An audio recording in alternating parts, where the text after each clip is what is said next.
Good Sunday evening, everybody. Welcome to another thrilling episode of Bill's Model Bench. As you can see, Jesus and his brother James are admiring the mighty Boss 429 engine, which has probably been poked to 500 inches. Even Dick's pretty much in awe, and the minion, he's always happy, so I can't tell if he likes it or not. But anyway, I wanted to promise you guys I'd give you an update on the Buddy build. Without further ado, okay, this is in the mock-up stage. I use the firefighter interior and frame for this. I don't think it's going to go full pro stock because it's really not a up-to-date car or anything like that, or even back then. But it would make a pretty cool bracket car, I believe.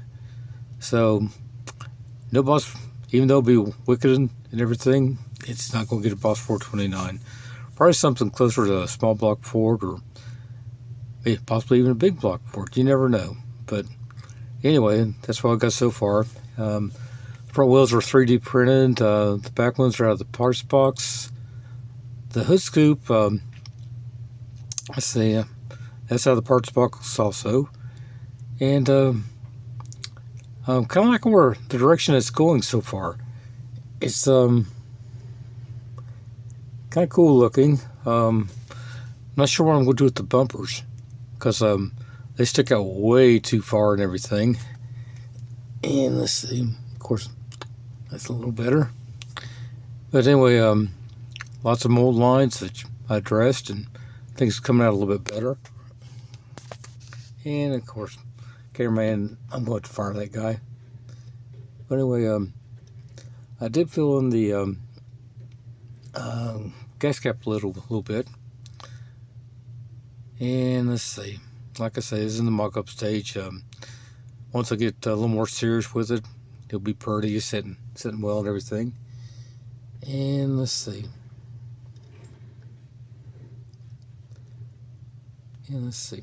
I'll give you a little tip when you go to build one of these things. Most of you know it's got, let's see, the front cross member and the A-arms molded to this. What I like to do, I glue it just at these points right here. I glue the spindles in and let that cure overnight. I clamp it down really good. And then the next day when it's all dry, I cut it right here. That way, I got a little more header clearance. Okay, and you see the holes here. It probably works well with the transmission that comes with the kit, but anything different, like if you want to say, like you want to put say a C4 or C6, you're going to move your transmission cross member back a little bit. So anyway, I usually cut the transmission cross member off from this piece and put it wherever I wanted. So let's see, still up in the air about the Fairlane, what wheels I want to use on it. So I got a few opinions so far, folks, and I can use some more before I make a final decision. Will I go with the torque thrusts, or will I go with the Kragers? So help me decide, folks.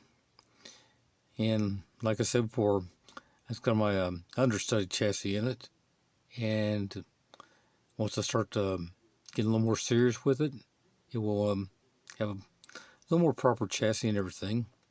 And this is for my Glory Days group build, hosted by Joe at the Big Sky Model Works and Tiffany, the Dirt Road Cinderella. So if you haven't checked out the Glory Days group build, you need to. It's pretty cool. So I was watching our buddy at Glenn's Models this morning, and he's telling a couple stories. And one of the stories is talking about his mom. And I got a story to tell about my mom. Okay, love my mom. You know, I wouldn't trade her for any in the whole wide world or anything. But one thing Mom was a pack rat, and she didn't want us to be pack rats or anything else. And I was thinking the last Pinto I ever built was like in 1974. And let's see, I built it the, it wasn't a Gap and Roush Pinto, but it was a Pinto nonetheless. I painted it blue.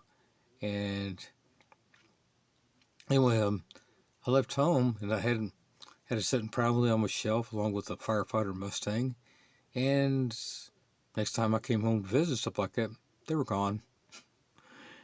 And anyway, kind of like you leave home, your stuff's gone.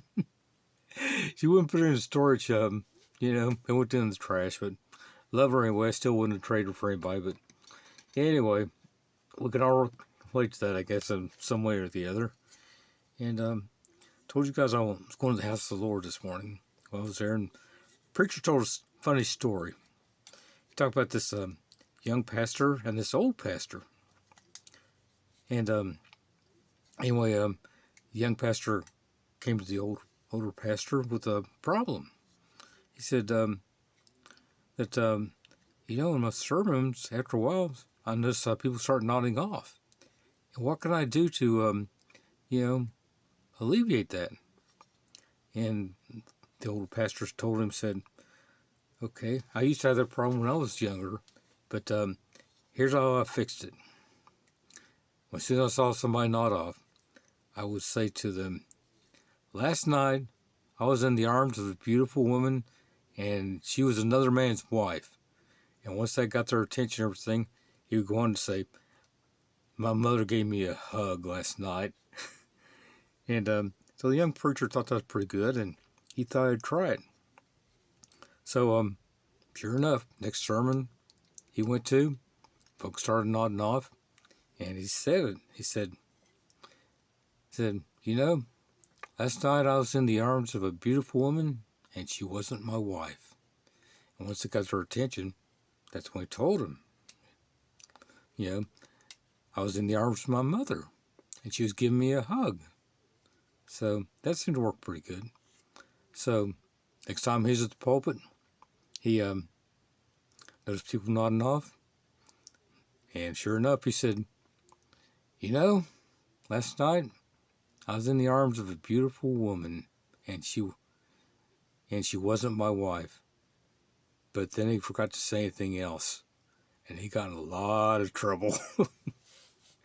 But I thought it was cute anyway. So anyway, I told my pastor I was going to say it, and I did. Okay, so folks, I hope you're having a great Sunday evening. Hope you get a little bench time in, spend a little time with your family, and may God bless you, and talk to you later.